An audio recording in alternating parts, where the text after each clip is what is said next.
Assalamu alaikum wa rahmatullahi wa barakatuh. This is your brother Nafis Abu Zayd. Assalamu alaikum wa rahmatullahi wa barakatuh. This is Isa Abu Isa. Another episode of The Night Shift that we came up with this program to defend Islam from cult characteristics, Hizbiyya, Haddadiyya, and to defend the honor of the Muslims. Alhamdulillah, tonight, brothers and sisters, we will be moving on, bi'ithnillahi ta'ala, with some beautiful advice from our ulama. Shaykh Suhaymee, hafidhahullah, he have spoken in detail, and he had placed it in a treatise, a risala, about the current fitna that have happened and take place and transpiring between the salafiyyah, as well as our Shaykh Utaybi. He also have spoken, inshallah ta'ala, in his small risala or maqalat or article, if you will, is going to be dealing with Shaykh Suhaymee. He said, "Tanbi' dawil afham ila ra'b as-sad'i wal wi'ami ala manhaj as-salaf al-kiram."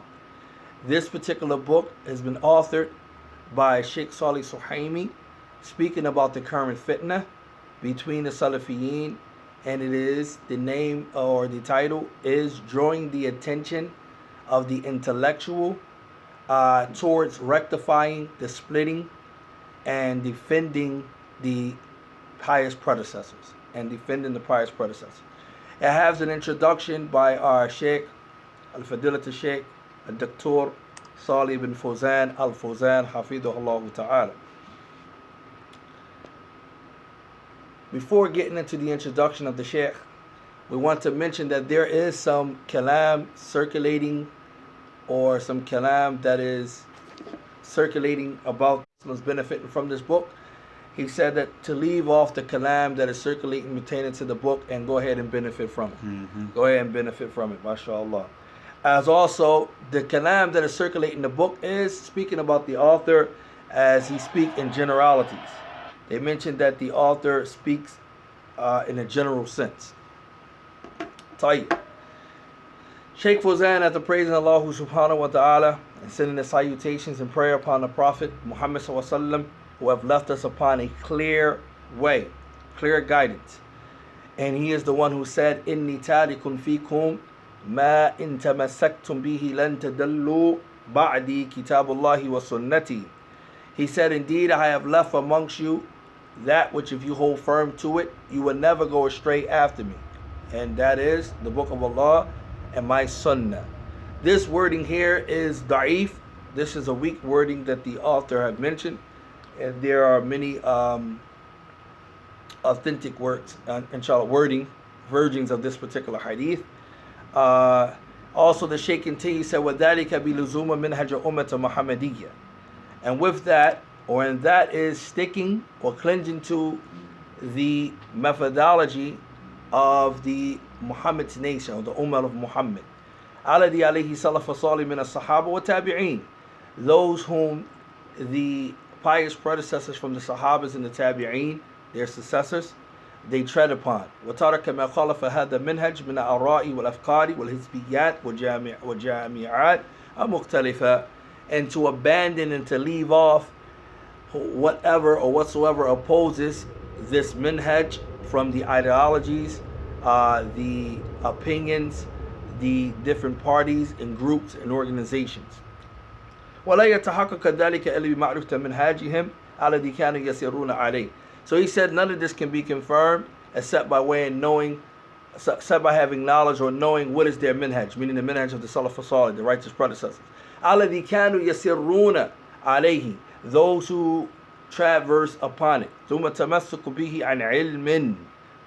Also, he said, then after you know what their minhaj is, or what their minhaj is, then you hold firmly or cling firmly to it upon knowledge. كما قال الله سبحانه وتعالى, as Allah Jalla wa Ala says in His book, وَالسَّابِقُونَ أَوَّلُونَ مِنَ الْمُهَاجِرِينَ وَالْأَنصَارِ وَالَّذِينَ اتَّبَعُوهُم بِإِحْسَانٍ رَضِيَ اللَّهُ عَنْهُمْ وَرَضُوا عَنْهُ. Al-ayah fi Surah At-Tawbah, Allah Jalla wa Ala, He says, those who first and foremost, سَابِقُونَ أَوَّلُونَ مِنَ الْمُهَاجِرِينَ, meaning those who come from those who migrated from Mecca to Medina, they are known as the Muhajirun.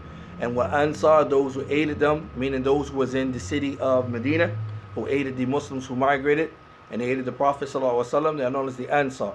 وَالَّذِينَ تَبَعُوهُمْ, and those who follow them, بِإِحْسَان, in goodness. These are the tabi'een, their successors, and Allah is pleased with them, and they are pleased with Him. The Shaykh, he said, وَقَدْ طلعت على رسالة للشيخ الدكتور صالح بن سهيمي تضمن الحث على معرفة وتمسك به وترك النعات وتفرق عنه فجزاه الله خيرا. So he said, I have looked, meaning I have reviewed and came across, I have reviewed and found in the treatise of the Shaykh, the Dr. Salih ibn Sa'd al-Suhaymee, which comprises or consists of, one, encouraging having knowledge about this manhaj, meaning the methodology of the righteous predecessors, and two, clinging firmly to it, three, abandoning argumentation and division or dividing. For jazahu Allahu khayr, so he said, may Allah Jalla wa Ala reward him well for that which he has written. Wa naf'a bima kataba wa bayyan, and may he cause that which he has wrote, may he cause it to be a benefit and also a bayyan, something that is clarified. He said, وَذَلِكَ بِعُنْوَانٍ, and that is the unwan, the title, the book he's talking about is the one we said, drawing the attentions of the intellectual towards rectifying the splitting and defending the honorable pious predecessors. وَصَلَى اللَّهُ عَلَى نَبِيِّنَا مُحَمَّدٍ وَعَلَى آلِهِ وَصَحْبِهِ وَسَلَّمَ. So brothers and sisters, you can see that Shaykh Fawzan, Hafidhullah, he gave, not only did he praise this particular book, but he also gave it an introduction. And because what's contained inside this book, that hopefully through the night shift we're going to go over, it's going to talk about everything that the night shift was talking about. Everything that the night shift was pointing out, Shaykh Suhaymee is going to give us remedies and how to cure this stuff and how to, overlook and how to be able to patch up and mend and defend the Salafi dawah pertaining to it, inshaAllah ta'ala. Along with that, Shaykh Utaybi, we mentioned before, he's the author of the 20 Pieces of Advice. He has a book as well, which is known as, what is a muqalat? It's an article, basically not a book, but it's known as Irhamu salafiyyah fa inna minkum munaffirin. Have mercy upon salafiyyah. Have mercy upon salafiyyah, for there are some from amongst you who chases the people away. Who chases the people away. And his muqalat, he mentioned that after praising Allah Jalla wa Ala, he said, from the greatest blessings of Allah upon every Muslim worship is that Allah subhanahu wa ta'ala guides him to the path of at-tawheed and sunnah, and keeps him firm and keeps him safe from the paths of the people of deviation. After this, Allah subhanahu wa ta'ala, by making him firm upon the path of tawheed and sunnah, not wavering right or left, this is a blessing, because if a person begins upon the sunnah for a period of time, then he slips up towards evil, the sunnah, and yet they are not so. To strive to be upright and firm upon the methodology of the righteous salaf and all of his statements, actions, situations by which he worships Allah subhanahu wa ta'ala.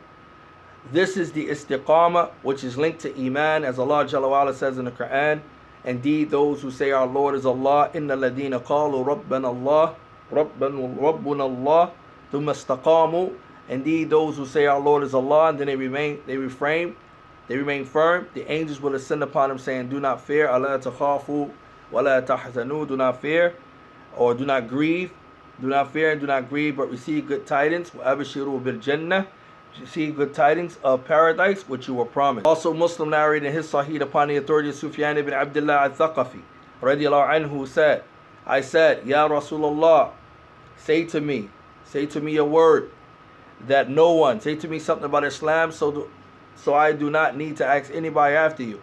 The Prophet ﷺ told him, Kul amantu billah. He said, Kul amantu billah thumma istaqim. Rawahu Muslim. He says, say I have iman in Allah and remain firm thereupon. So mere iman is not sufficient. Excuse me, I'm a little under the weather a little bit, so forgive my voice if it's kind of low. So mere iman is not sufficient unless a person remains upright and firm upon its milestones and symbolic acts of worship. Similarly, a person merely ascribing to salafiyyah is not sufficient unless a person is upright upon the way of the righteous salaf in every principle which differentiates from the people of innovation and desires. Differentiates them from the people of So innovation. the thing is, we have to understand is that the Shaykh is basically pointing out something that is very important. Slogans. It's not just a dress code. It's not just a masjid. It's not just personalities or names. It's an actual lifestyle that an individual has to live to get close to Allah. You can't live through a masjid. You can't live through books. You can't live through a dress code. You have to live through an application, which the dress code is from that. But there's an application to it, and the Shaykh is pointing that out. So a person, I'm Salafi, but he's not living righteously, how can you claim, Shaykh Fully said, it's an actual claim, an actual not truthful to yourself to claim Salafiyyah and not live by. And even some of the early man even went in and say that it can fall into being an innovation to claim Salafiyyah and don't live by it. No.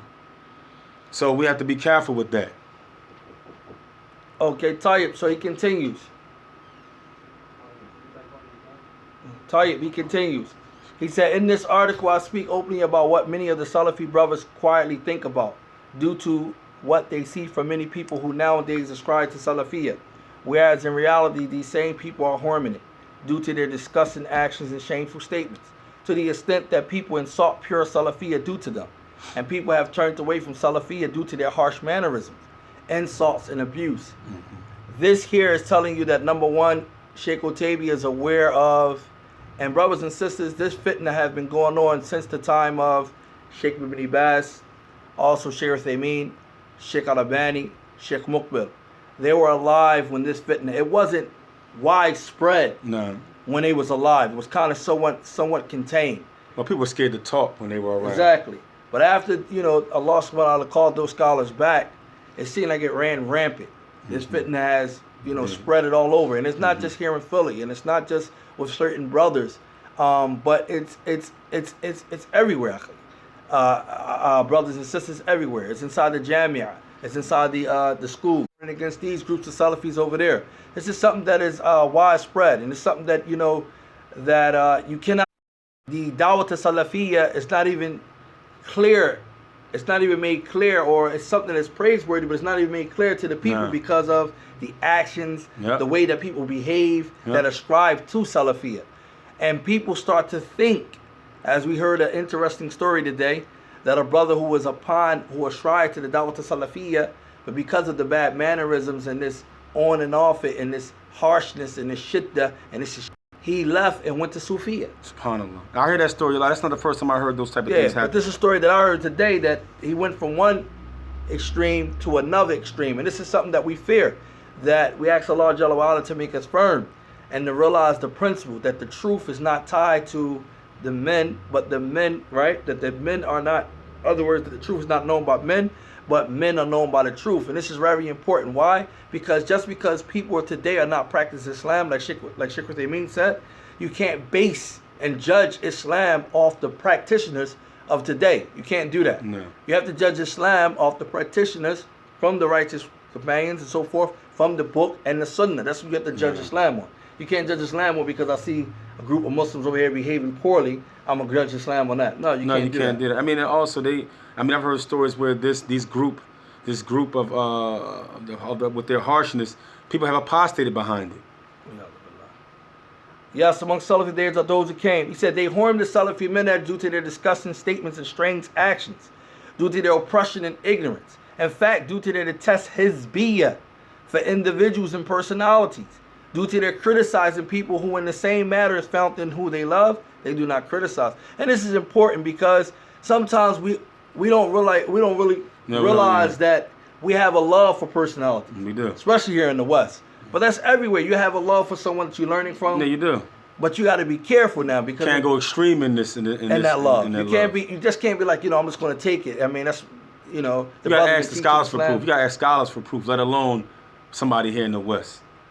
Yeah, well, you should always get in the habit of asking for proof. Yeah, no matter who you're asking. You got to ask people for proof. If you find yourself just laxing up, so-and-so said it, and you find yourself explaining things of Islam to people saying, yeah, so-and-so said it, and you have no dalil for that, then you need to just double check yourself and say, listen, let me go back and see what's the dalil. If I'm going to memorize anybody's statement, I'm going to memorize Qala Allah, Qala Rasulullah. I'm going to memorize that point. Now, Shaykh Al-Albani, he brought a nice point. He said for the layman, for the muqallid, he said that when you take a position, based in Islam, then you take that position. He said, then you cannot mention the position without mentioning which scholar said it, because here you are muqallid in that issue, so you don't have the knowledge to actually, exactly follow. Alhamdulillah. So he moves on. He says, due to their criticism, we mentioned that they harm the Salafi manhaj by propping up people as measures of association and dissociation, and love and hatred. This is extremely important. How many times we hear that if a person have love for so and so, this is a proof that that person is upon the sunnah? How many times? We hear it all the time. We hear it all the time. If a person have hatred towards so and so, this is a proof or indication that what? He don't love the sunnah. Or you known by the known callers or the noble brothers. If you're not known by them or you don't deal with them, they base your salafiyyah based on that principle, which isn't a principle known in the religion. Which Shaykh Muhsin al-Abad in his famous book, and it was a beautiful book, an advice which is known as Rifqan Ahl Sunnah bi Ahl Sunnah, gentleness, O people of the Sunnah, with the people of the Sunnah, and this advice towards the scholars as well as to the students of knowledge amongst the Salafiyyun. He mentioned in there that there is a chapter that he got in there calling testing the people by way of personalities. Actually, the Shaykh said is a bid'ah. What he mentioned in the title, he said bid'ah. He said it's an innovation to test people by personalities. And I know everybody going to say, because there was some kalam even about this book, and he made an addition to it when he came back 2 years later and did like an addition of it, and he mentioned some more chapters. He added 2 more chapters in there. But a lot of people might say, well, you know what? Yeah, in the past they would test certain people with this. Like the Shaykh said, we ride with this position, and many people don't know that Shaykh Muhsin is one of, especially in our time, one of the greatest and major scholars of our times. Now, but first of all, look, the background to that, when they say if a person loves Sufyan or this or that, it's talking about the issue where it was a known place where certain type of innovations were happening, and the people was upholding the Sunnah at that point. It was easy to say, well, whoever loves Sufyan in Iraq, he's a person of the Sunnah, because what was happening in Iraq at the time. How you going to bring people in Western countries, in Philadelphia or London and places like that, and raise them to that level and say they're the safeguards of the Sunnah against bid'ah? This is really stretching it. Well, you got to understand, in Kufa there was a lot of deviation. There was a lot of Rafidah and Shiites, and they claimed, and they claimed to not like Abu Bakr or Umar. So they said if you find yourself in Kufa and stuff like that, then you should uphold your love for Abu Bakr and Umar. And if you find yourself in other areas where they don't like or love Ali ibn Abi Talib, then you hold up and attest that your affirmation for it. He says, to the extent that due to a person's closeness to them, they are given a certified pass to Salafiyyah. These people who they have propped up are not those whom the imams of the religion rely upon. Neither are they themselves from the major well-known imams.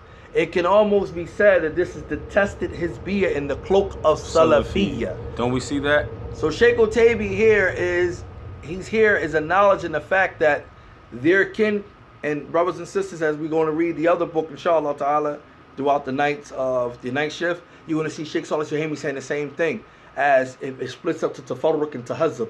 Well, what they do is, for example, I'll give you to gathering, the differing and becoming parties and becoming a hizb. Well, one of the things that people do is, I'll give you an example, right? Say if somebody like a brother teaches in a masjid that's not considered to be a masjid Ahl Sunnah, right? From, I guess, the people who they don't particularly like, they refute them, they say it's tamyiz and this and that and the third. But somebody from happening. He said, these people who they are propped up are not those, we mentioned that. Yes, there is no flattery in the religion, nor is there any ambiguity in explaining the path of the believers. We may as well bid farewell to Salafiyyah if we do not strive our collective best to rectify Salafiyyah and return those ignoramus to the garden of knowledge and manners. And this is important, man, because Islam is beautiful. The deen of Islam is beautiful. And people cannot see that beauty as long as we got this shadow and this darkness, this gloominess of shiddah, extremity, and this cultish behavior, and this type of harshness. Well, we're fighting actually 2 extremisms. We're fighting the extreme ideological extremism, which is the Khawarij, ISIS, and Al Qaeda. We're fighting that extremism that's global. Then also we have to deal with the actual physical or the actual behavioral extremism, like our brother Abdul Haq has actually brought out, and the way people behave. And this cult behavior is a behavior pattern that's extreme. And so we're dealing with the ideological extremism, which is the belief systems, what comes with the Khawarij and the ISIS and Al Qaeda, but it's also a behavioral extremist that we're finding in these cult characteristics and these behaviors, and it's actually making Islam look just as ugly as what the Khawarij is doing. Not only that, you got to think about it. How does it line up with this type of harshness when you have the Prophet ﷺ known as Rahmatul Alameen? The Prophet ﷺ is known as a mercy to mankind. And when Aisha radiallahu anha, Abdullah radiallahu ta'ala anha, the mother of believers, she asked the Prophet ﷺ, what was the most difficult time that you had when you had to give dawah? What was your most difficult time when you given dawah? And he said, when I went to the city of Ta'if. When I went to the city of Ta'if, they had dawah. And in that moment, two angels, Allah Jalla wa'ala caused two angels to come down because Ta'if was in a city between two mountains. So the angels, they said to Ya Muhammad, if you like, we can crush these individuals. Meaning, we can bring justice to them. So the Prophet ﷺ said no. He said no, don't crush them, because perhaps from their loins there will come those who, so forth and so on, who will be good and will practice Islam and so forth. Here the Prophet ﷺ chose mercy over the fact of revenge or extracting revenge. So if you got the Prophet ﷺ being a rahmatul lil alameen, a mercy to all of mankind, how can this not be from the characteristics that we should adopt or try to have? How can you be this harshness? When people think of Islam, when they think of salafiyyah, they say, oh, no, you're talking about those guys who, if you make one mistake, you off it. When people think about salafiyyah in Philadelphia, the first thing first thing they come to, oh, they're a little bit too hard.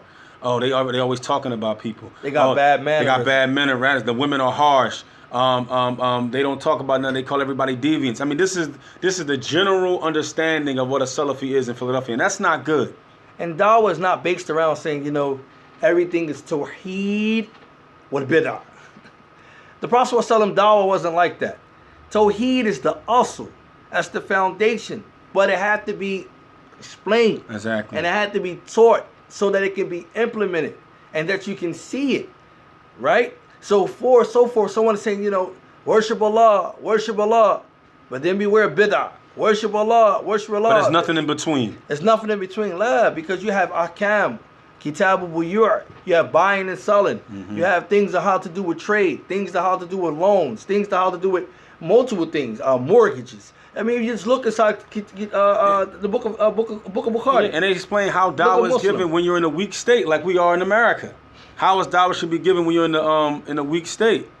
Alhamdulillah, he goes on, he says, cultivate them upon loving goodness for people, politeness in speaking, respecting the ulama, understanding the fiqh priorities, attaching importance to the situation of the ummah. And this is important because you'll find this group that's so hard, they have no problem saying statements like this. Well, that's not their scholar field. To me, brothers and sisters, to me, that's disrespect. Why is that disrespect? Because number one, would you contact that scholar and tell that scholar that this is not your field? You're not that scholar peer. You're not you're not on that caliber of the scholar. You haven't put in the time in. You don't have the knowledge. You can't say that this is not his field. That's a level of arrogance. Unbelievable. This is, and it don't stop there. They would even go so far to say, they won't say it out in public, but sometimes you would catch it in hush tones. Oh, we don't take from that scholar. We don't listen to that scholar. That scholar is Mumayyir. He watered down the dawah. And it's funny because you don't have none of the other scholars speaking about that scholar in such a manner. No, only these small young people do this. And another thing, he said fiqh priorities. What is the priorities or the fiqh priorities that's for the place that we're living in? But don't busy me with a beef between two ulama or two scholars in a far-off land that has no effect on our people here every day.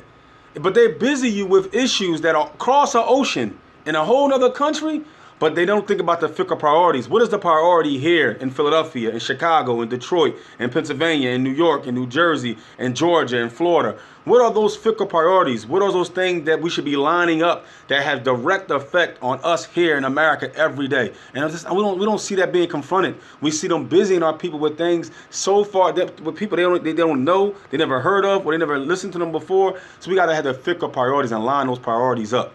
And attaching importance to the situation of the ummah, because that's important. That's important. Yeah. You should want you should want guidance. Yeah. Generally, you should want guidance for everyone in the ummah. And you should want to know about the situation of the ummah. Yeah, exactly. Right? He said, attaching them to the gatherings of the scholars and attaching importance to the books of the well-known imams and their statements and beliefs. Have mercy upon salafiyyah. And, he says salafiyyah is not only jarh wa ta'dil, finding pitfalls, investigating mistakes, and appointing ignorant youth to take these responsibilities. SubhanAllah. And, over the years, I would say for the past 30 or so years, all we keep hearing is kalam about jarh wa ta'dil. The lay person, and I apologize, even on behalf of myself to the lay people, that you got to keep hearing jarh wa ta'dil. None of us haven't even studied, 40 hadith, in detail. I'm not talking about going over one explanation to another explanation. Shaykh Salih al-Shaykh, he said that a good student can memorize 40 hadith, is about 42 hadith, in 3 days. You might have one can memorize it less. How many of us even on that level to begin to memorize hadith or to sit down and study? But yet we're here talking about intricate details of the detailed jarh takes precedent over the general praise and so forth and so on, and busying us with that. No, they busy us with it. And what it does, it turns the people's hearts nasty, because now you think because you read a little principle and you got the terminology down pat and you can quote so-and-so who quoted it from which Shaykh so-and-so. Now you hear a brother say something, you say a red antenna went up. See, this person right here, he has a mistake, and that mistake leads to this. Big mistake. Yep. Big mistake. He goes on, he said, and then you have appointing ignorant youth to take these responsibilities. And that becomes a problem, because now you have people who do not know how to deal with these delicate affairs. Mm-hmm. These are not their arenas. They get on the minbar and they use the minbar as a platform to attack others. Shaykh Falah, when he came here and visited, he mentioned one thing, that the people of Ahlul Sunnah do not use their manabir, their minbars, to refute one another. And another thing, you could tell that it's in the hand of ignorant youth in these responsibilities, because it caused what? Ithar. It caused it nothing but anger and boasting and back and forth between the people. That's how you know that it's being done by people who are not responsible. Because if it was done by responsible people like scholars, you wouldn't see this.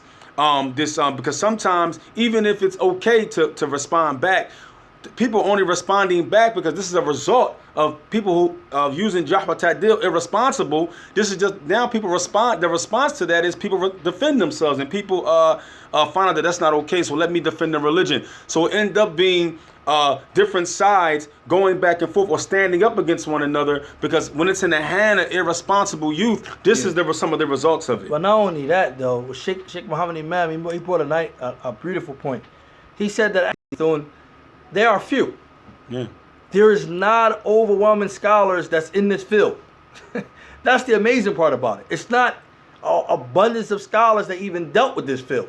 This field was dealt with by few scholars. It was a specialized group of people. It was a specialized group of people. So how come everybody now, every student that picks up a book, I'm walking around with Sharh Sunnah, I know some points from it, and then I can go around, now I can do jarh. It's amazing. How? You supposed to have a certain amount of knowledge, certain amount of, one fin. We have Arabic, alhamdulillah. We can contact a scholar, alhamdulillah. Ask a question or two, alhamdulillah. Did a dawah, some of us. Spent 3 months with a scholar, alhamdulillah. Might have memorized some mutun. But we haven't finished a fin. One science under the tutelage of a scholar. And that's many of us. This is not being arrogant. This is not taking shots at nobody. And the problem is, we don't want to humble ourselves and realize that your talaba doesn't stop. Like Imam Ahmed said. He said from what? From the mihbara to the makbara. No. He said, when will you stop seeking knowledge? He said, from the ink pot to the grave. In other words, I'm going to seek knowledge until Allah take my soul. So when individuals opening up books, and the way that we read and, we think we understand, 9 times out of 10, when you read in a book, basically solely on the book, even if you're reading the explanation of the scholar, you have to take in consideration 2 things. One, you're not an Arab. That's very important. Why?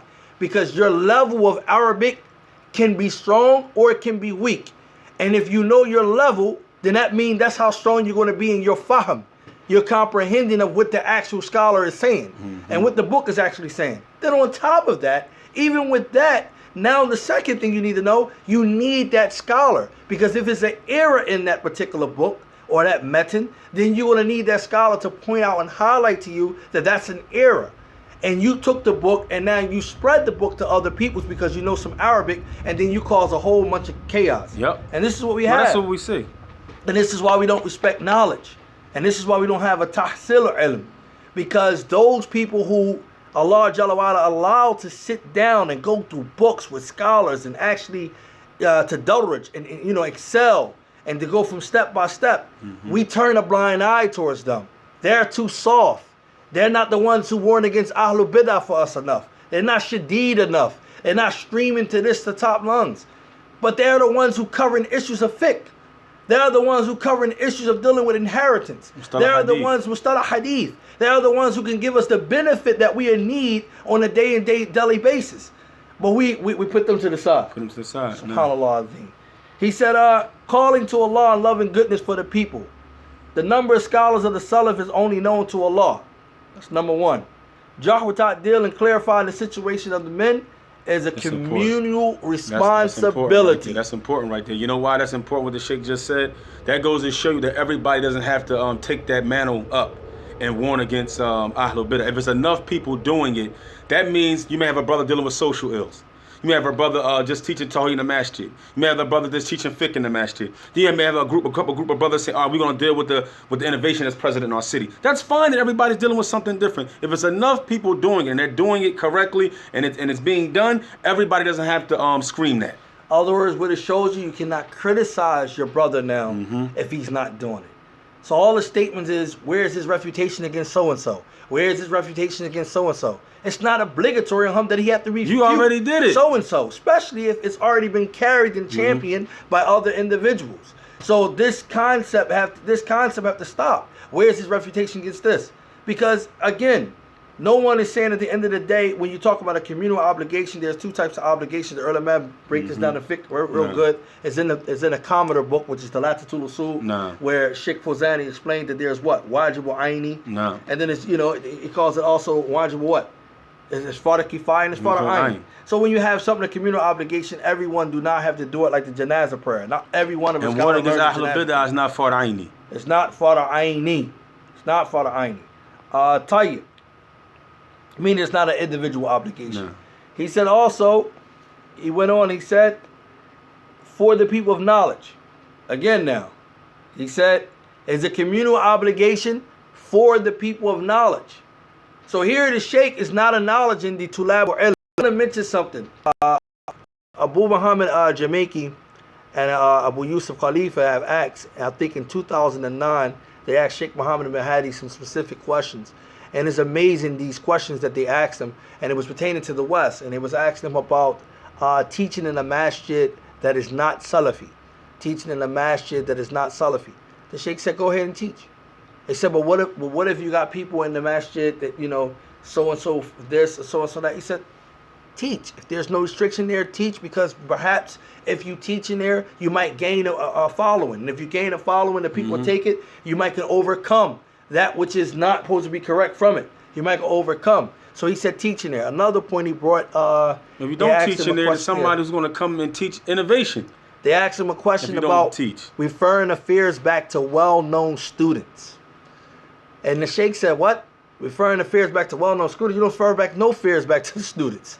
Whether they're well-known or not. The Shaykh was saying, you refer the affair back to the scholars. Exactly. Not well-known students. I mean, it's amazing that this is coming from Shaykh Muhammad Hadi, and he mentioned it in his statements, and it seems like people don't even listen to this. And then they asked him, one of the last questions they asked him, they said, well, Shaykh, what book do you advise us to teach for the Muslims?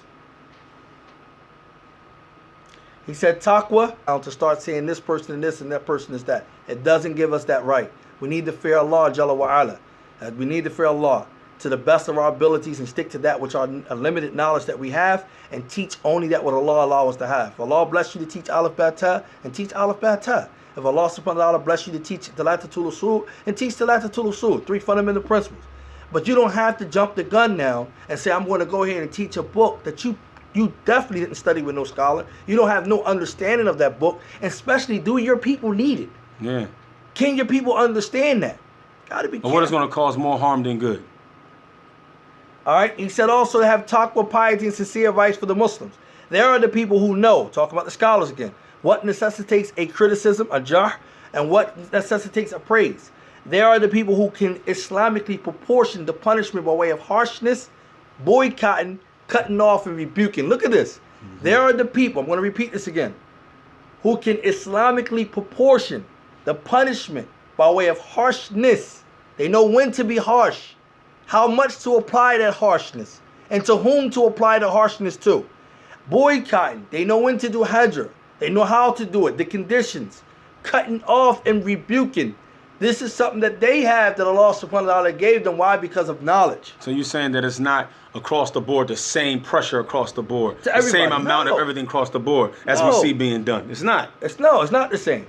As for today, and the Shaykh get ready to say it. He said, as for today, the affair of the Salafi is that everybody has become a person who disparages and praises, everybody criticizes everybody else. That's what the dawah to salafiyyah, waliyadu billah, has been tarnished with.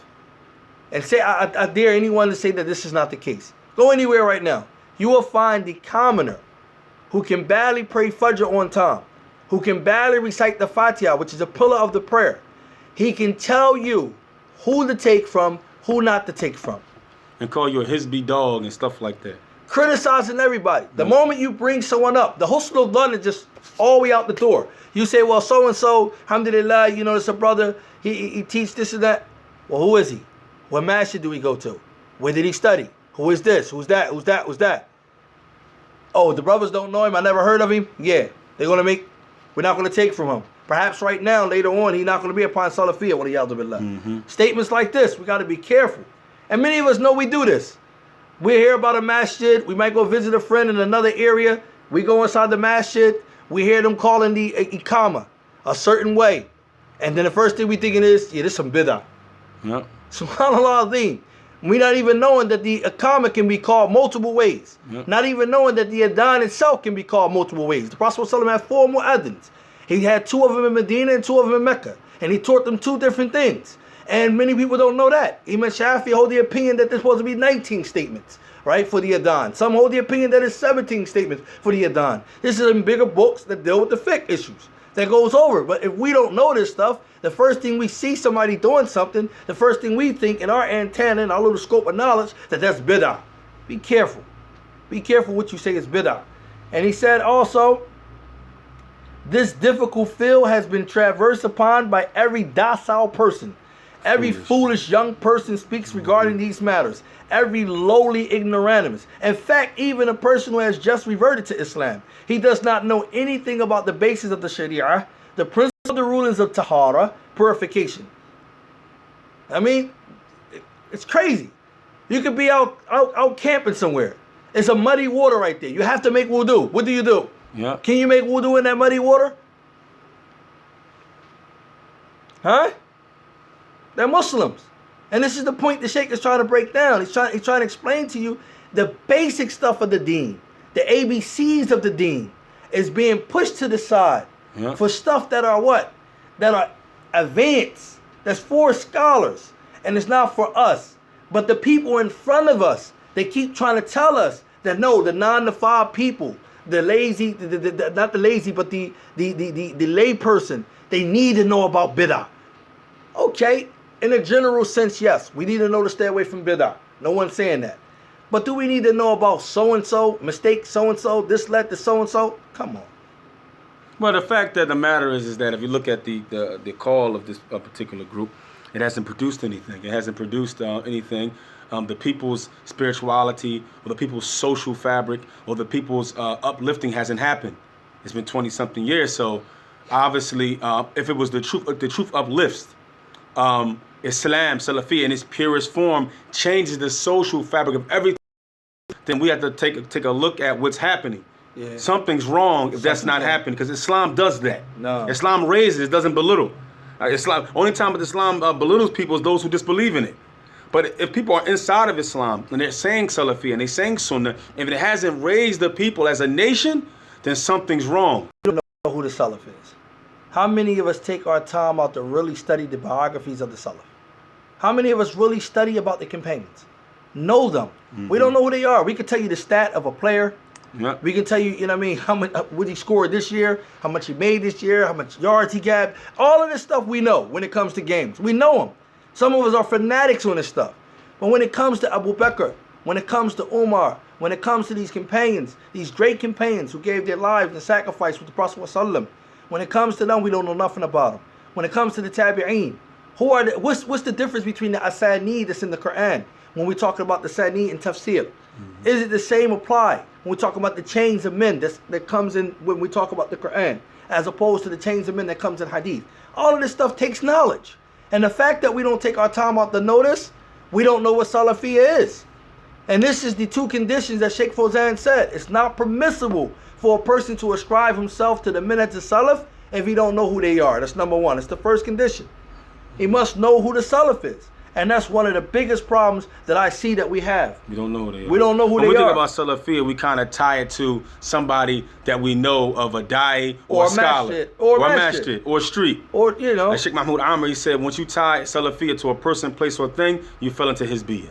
And then you're going to defend that person, place, or thing with all this vigor, then it turns into haddadiyyah.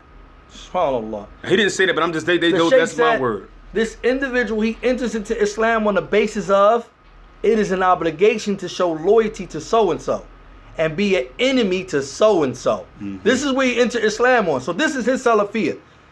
His or her salafiyyah is this. And you will hear a sister say to you, don't go down there. They ain't Salafi. And with no, I'm talking about with no restrictions to her tongue. No. The only measures that she have that masjid or those people are in Salafi is the simple fact they're not aligned with the people that she knows to be Salafi. And that's a big mistake. It's a big mistake.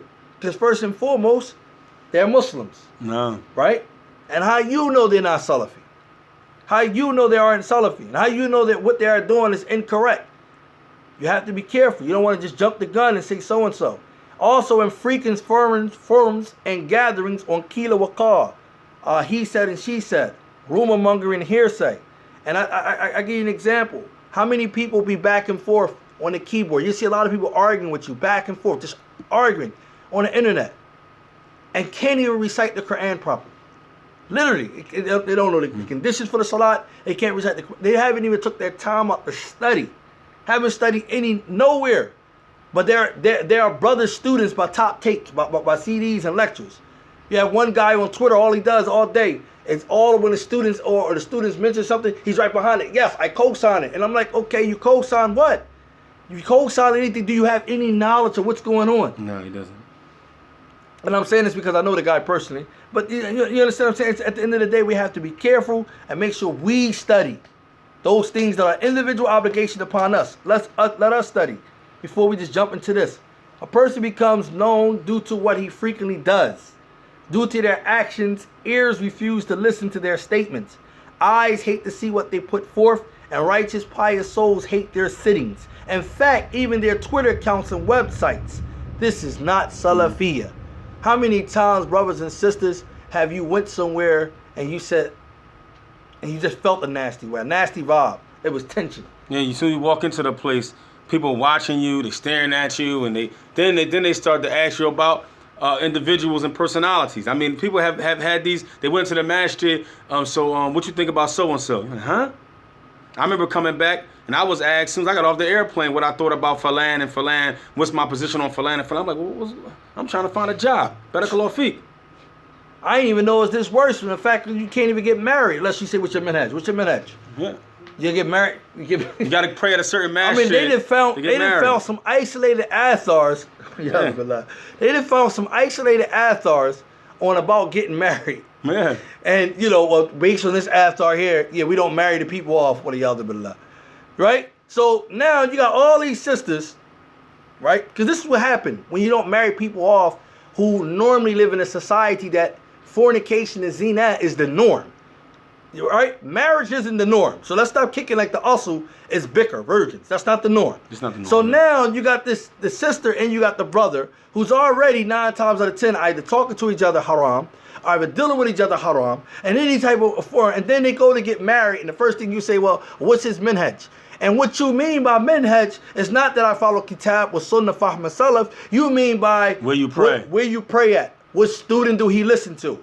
What shaykh do we take from? That's what you mean, manhaj. That's what they mean. That's what they mean. This is a musibah.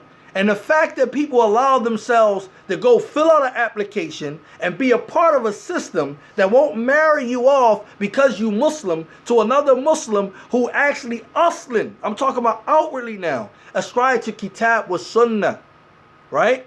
And fahm salaf. And you say, no, a lot of that's some coaches' behavior to me. Yeah. I'm a screenshot who you married to, and then what they do is they pass the sister, and you know, and I'm not mentioning no sins, it but gets it goes crazy. from one sister go to the one brother, and then another brother he passes. Well, a that brother. sister messing around, been married to 10 people in the man. 2 years, she's married to 10 people. And now she want to leave Islam. Yeah, I'm telling you, it'd be 2 years. The sister might mess around, been married to 10 different brothers in that same masjid. 2 kids, and now she want to leave Islam because she haven't. And the brother that she was going to sit with probably was real good, you know, far as being a provider, far as working, far as, you know, learning. Have basic deen, have basic understanding. Have character, so forth. But because, you know, he didn't take from so-and-so, or he didn't say the words that was need to be said, they didn't marry. This how evil became. Have mercy upon salafiyyah. Last but not least, brothers and sisters, we get ready to end it with another segment, just a little part right here. And inshallah ta'ala be done tonight. He said, yes, we warn against innovations and specific people of innovation. This is Shaykh Utayba. Shaykh Utayba here. Shaykh Badr al-Utaybi, the author of 20 Pieces of Advice. He said to my sister before she get married. He said, yes, we warn against innovations and specific peoples of innovations. We do that. We clarify their situation. We expose their mistakes. We do this in every possible manner and avenue. Visual, audio, and written. Okay? Our scholars who preceded us, okay, however, he said, however, this is done with knowledge, justice, and intelligence, not with ignorance, oppression, and carelessness. You got people who listen to Muhammad Hassan, for example, right? And we know that the errors that Muhammad Hassan had made. And you got a person who listened to, I'm going to bring it home, Mufti Meek. Many of the sisters and even many of the brothers listen to Mufti Meek. No. He's a general mu'idh. He's one who gives like general admonitions and stories. Sometimes it'll be on point, sometimes it's not. And you have scholars like Shaykh Wasil Abbas. You even have his own father pointing out some of the errors that he has. But what would be best now? The sister and the brother takes benefit from this particular guy, right? And they listen to Mufti Meek. And they listen to other individuals, right? That their bid'ah might not take them out of the fold of Islam or so forth. But it's general, just a general reminder. You come in, yeah, he's Ahlul Bid'ah. You stay away from him. He's a dog. He's a dog. He's this, he's that, he's that. And then it's like, okay, now you just crush whoever for the past year, you know how long they've been listening to this person. You crush whatever they done built from that instead of just slowly but surely introducing them to the ulama. Introducing them to the ulama. Introducing them to different things without even saying a bad word about Mufti Meek. You didn't have to say nothing bad about Mufti Meek. You could have just said, listen to this, Sheikh Fawzan. Listen to Sheikh Luhaydan. Listen to Sheikh Saleh Ali Sheikh. Listen to this Sheikh. And let them listen to these words. And as they would read those words that they learn and they say, okay, I see. They will start hearing some different things that might not line up. And then they will make the decision themselves. Now, if Mufti Meek made an error in something that is clear and that it can lead them astray in that error, then we tell them straight from the door, not in this, you don't follow him in that. Yeah. And that, you don't follow him in that. And here's the evidence for so forth. But you don't have to call him all types of dogs and everything else behind that. You know what I mean? He's a loser. He's a lowlife. I mean, stuff. You should hear some of the stuff this. This is ignorance and oppression, and it's carelessness. You're not gonna take in consideration the person you're talking to. Because now they're gonna run away from your dawah. Now they're not gonna listen to you at all. Because this is what you did. However, this is done with knowledge. He said, "How our scholars who preceded us said to us, warn against them, and then seek protection and pardon for yourselves.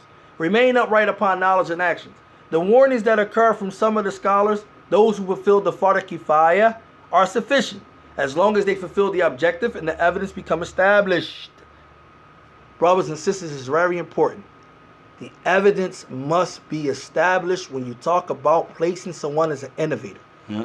If that evidence is ambiguous, if that evidence is not clear, no matter whosoever they may be, if your heart is not at ease with that particular thing, you cannot accept it. And you won't accept it. So the person got to be careful now. Because if someone say to you, so-and-so an innovator, right? And you say to yourself, well, what is this innovation? And they tell you some general statements that is not clear to you. And you say, well, that don't make sense. What usul did he go against? What principle did he go against? When did he does this? And then they say, well, listen, just take my word for it. He's been saying some crazy statements. He's this, he's that, he's that. And your heart is not at ease with that. So you got to leave it. I mean, at the end of the day, you know, You're it not has to gonna be accept clear. it. Firstly, he keeps saying the scholars. Even they have to establish the evidence and the evidence. And then on top of that, if I'm going to use a scholar's refutation and he brings his proof and his evidence, that's different. I'm refuting known organizations and known groups of people that's already been refuted. But we're talking about now take those skills that you don't know and then place them upon new individuals or new places. This is dangerous. And we see the chaos that it has caused. Because the people who are doing it are irresponsible, not knowledgeable, ignorant, and careless. In the book of knowledge, in the Kitab al-Ilm, in the book of knowledge of Sahih Bukhari, Shaykh Ibn Abbas, radiallahu ta'ala anhuma, he mentioned about a fatwa, and he said a fatwa, a person taking a fatwa is going to be based off what he feels in his heart. It's going to be based on what you feel in your heart. So it's really important to understand that sometimes when you given religious knowledge and stuff like that, you got to be careful because the person is going to go what they feel. We're not saying just because you mean just happy, go lucky, you liking everything. No, if something is incorrect and the evidence can be clear to show you that that's incorrect, if it's well established, that's the point we're saying, your heart going to accept it. Trust me, if it's the haq, it's going to accept it. Look what he say next though. He said, after this, the true Salafi turns to knowledge and righteous actions in order to remove himself from ignorance and laziness. As for the beginners, this is what the night shift been saying all the time. As for the beginners in what? Not just studying knowledge. The beginners in Islam, the beginners to understanding who their Lord is, beginners understanding who their prophet is, beginners understand what their religion is, beginners understand what the obligations upon them that they have to do, which they might come from, you don't know where they came from. And what state did they enter Islam in? You don't understand none of that. What environment did they live in? What is their mental state? All of this have to be taken into consideration. You don't know, right? And new Muslims preoccupying themselves with refutations and counter-refutations and criticizing people in groups, then this is from the severest diseases or wastes of knowledge and actions. I'm not saying this. Scholars saying this. The scholars saying this. It's not our words. And it has wasted time. We look up, we take our head out the water and look around. 22 years later, there's nothing in front of us. That goes to show that Shaykh was on point. We have wasted over 20 years of refutations of people who may have deserved, may not deserved it. Who knows? But at the end of the day, most of the refutations wasn't deserving, and it was done by people who are not responsible and deserving of that position to do it. So we see the wastage of time and actions, and our communities are set back 2.5, maybe 3 decades. He said, to the extent some of them have memorized the statements of Sayyid Qutb, Salman Auda, Suwaydan, and others peoples of misguidance. So much so that it's like they have memorized texts, classical texts of knowledge. However, had they directed their determination to actual texts of knowledge, then it would be better for them only if they knew this. SubhanAllah. Have mercy upon Salafiyyah. How many ayahs you could have memorized? Allah Jalla wa Ala said, وَلَقَدْ يَسَّرْنَا الْقُرْآنَ لِلذِّكْرِ فَهَلْ مِن مُدَّكِّرٍ. Allah subhanahu wa ta'ala said in Surah Qamar, Surah 54, indeed we have made the memorization of the Quran. Indeed we have made the Quran easy to remember. So who will remember? I mean, the funny part is, you got the commoners, they don't memorize every speech given by Shadid, our brother Shadid. I mean, they might know what he had for breakfast. I mean, everything that Mufti Munir said, or Tariq said, I mean, come on. I mean, everything the man says, they know how to spell the word. They memorize the whole, where it's at, 348. He said this. I mean, you're memorizing the man's statement. You're following Honda. I mean, you might know he had grits and cheese. Not only that, the man didn't even practice Islam for 2 years straight. That's what I'm saying. Just came into Islam. Yeah, don't take from Shadid. Come on, you can't be serious. Yeah, he said this. He quoted Farrakhan. So now, our Walawa Bara is based upon a speech that our brother Shadid, may Allah preserve him, gave. I mean, come on, but you haven't memorized Juz Amma. You don't understand Juz Amma. He quoted Farrakhan. He quoted Farrakhan. He said, Tawheed don't rectify the society. SubhanAllah. That's what he meant when he said that. But you're going to give him that, but you know everything he said, but you can't tell me, you haven't finished a Surah Thalatha. I mean, it's amazing. They got all of these statements on individuals, but soon when you ask them the main question, what is his bid'ah? They can't tell you. It's at the end of the day, I'm not even talking about him. I'm talking about anyone. Like I said, anyone though. If you're talking about a person, what is his bid'ah? What is his innovation? What is so-and-so innovation? No one can answer. I wonder why no one can answer what is the bid'ah. Oh, he made statements of kufr. Oh, he did this, he did that. Okay, what was his bid'ah? See, the reason why they're not going to answer what was his bid'ah, because if you say his bid'ah was this, now it goes under classifications. Does that bid'ah follow that thing to take you out of the fold of Islam? Is it a bid'ah that takes, is a bid'ah mufassiqah that does take you out of the fold of Islam? Does it go against the usul? All of They have these a lot of things questions to answer. Everything got to come in play. Now I can't go in to say what is his bid'ah, because actually what I think is his bid'ah, no, he just don't agree with us. No. I mean, he's kind of cocky, he's arrogant. What's the ijtihad issue? You know, I just don't like the way that he moved. He's quoting from kuffar, not Muslims. Brothers and sisters, learn Arabic. Because when you start reading the books of the ulama, see how many Arab poets that they quote who are kafirs, mushriks. Well, and they might quote from them the piece of Arabic just to what? Bring their point home. Yep. That don't mean... They do. A lot, especially a lot of Arabic teachers do it. A lot of, I mean, even a lot of issues, even the scholars, when they teach in Aqidah, they'll mention Arab poetry, and these people wasn't Muslims. And at the end of the day, you got to think about it. Even if, okay, for example, quoting kuffar. Let's say we quote the kuffar. Number one, did he quote a statement of the kuffar where he believes that that statement now supersedes the guidance of the Prophet ﷺ and that of Muhammad ﷺ? Did he believe that? Do he believe that? Or was he using it to bring a point? Come on, y'all. We got to be careful. We got to be careful. So I say this at the end of the day for everybody. Yeah. Do I agree with everything that Brother Shadid have said or done? No. Well, any brother has done. Period. Not just Shadid, anyone. Anybody. Have we all said statements that can be taken out of context or that was improper from the get-go? I believe so. I believe I said many statements that could have been worded better. So have I. All right. I believe that there are many things that I might have done, even given dawah, that might not been correct. However, does it fall under bid'ah? And does it take me out of the fold of Islam? That's all I want to know. So everybody, you know, busy in the 9 to 5 Muslim and the new Muslim coming to Islam, the revert and so forth, keep busy them with Shadid Muhammad. Don't go with that. I mean, you got guys that live in Britain writing stuff about Shadid. Come on, y'all gotta be serious. Subhanallah. Like at the end of the day, I mean, we got to be careful with this stuff. Demand more from the people. Oh, if anyone tell you about someone, ask them first and foremost. You already know they're not a scholar, so don't be shy. You already know these brothers aren't scholars. That's number one. Like you don't got no problem telling us that we're not scholars. Then you know they're not scholars as well. Neither. Just ask them number one. We're all on the same level. Just translate it. Exactly. Ain't a dalil. What is your proof that so and so is an innovator? If he brings the proof, alhamdulillah. And believe me, brothers and sisters, it's not simple as saying Shaykh so-and-so said. That's not proof. When someone tell you Shaykh so-and-so said he's an innovator, Shaykh so-and-so now have to what? Establish evidence. Establish evidence that he's an innovator. Only an ayat and a hadith is evidence in Islam. And then on top of that, if that Shaykh believes that that person is an innovator based off the evidence that he came with, that he established, then they're going to go right back now to that person what? That scholar ijtihad. Exactly. Because this is a specific individual that he's placing a ruling on. Yep. And it might be other scholars who don't deem that. So the whole issue is ijtihad. The whole issue. So that's what I'm saying. So you can't bond anybody else to it. Barakallah fiqh. Barakallah Shaykh. Subhanakallah bihamdik. Ashhadu an la ilaha anta astaghfiruka wa atubu ilayk. Thank you, brothers and sisters, and thank you for standing for the night shift. Inshallah ta'ala, we got some guests appearing, inshallah, soon. We're going to have some good interviews coming along with some more students of knowledge, learning where they study from, and hope it inspires, encourages us to learn more. We also have some meetings coming, inshallah, in terms to talking about better solution-based things, as far as moving things on, inshallah ta'ala. Yeah, and then we're going to, actually, some of these students going to be from London. They're going to be from London, inshallah. Yeah, we're going to be talking, we're going to talk about things about building up. And just last but not least, no one need to start worrying about the power infrastructure. I'm tired of people keep talking about you brothers done did all of this stuff with the night shift. If the brothers are removed, what's going to be in play? Where would the people go? Stop worrying about power. This is a law deen.